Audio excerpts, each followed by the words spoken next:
नाना पटोले साहेब. अध्यक्ष महाराज,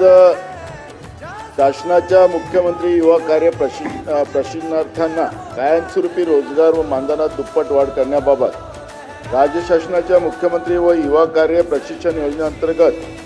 राज्यातील युवक युवतींना खाजगी व शासकीय आस्थापनेमध्ये 11 महिन्याचे प्रशिक्षण देण्यात येत असणे, या योजनेत प्रशिक्षण प्राप्त 1,75,000 प्रशिक्षण पूर्ण करून पुन्हा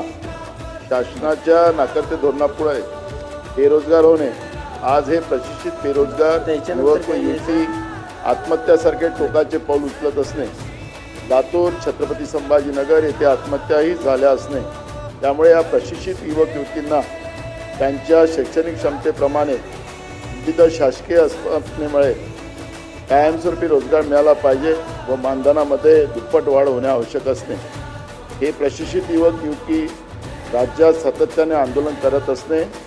आपला रोष व्यक्त करत असणे, त्यामुळे शासनाने निर्णय घ्यावा व त्यांना कायमस्वरूपी रोजगार द्यावा व त्यांना कायमस्वरूपी रोजगार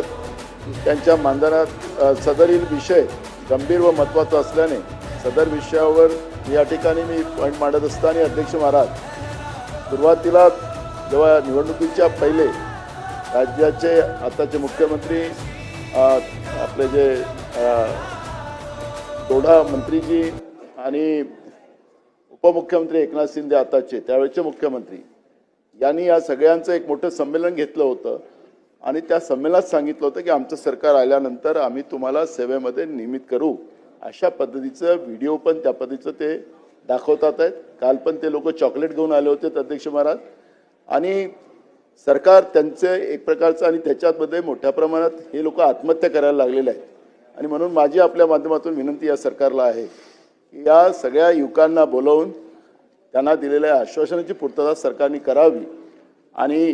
त्याला नाव पण छान दिलं होतं अध्यक्ष महाराज, मुख्यमंत्री युवा कार्य प्रशिक्षण, त्यांना कायम रोजगार देण्याच्या बाबतचंही सुद्धा यांनी त्यांना स्वप्न दाखवलं होतं, ते पूर्ण करावं एवढीच आपल्या माध्यमातून विनंती. दटके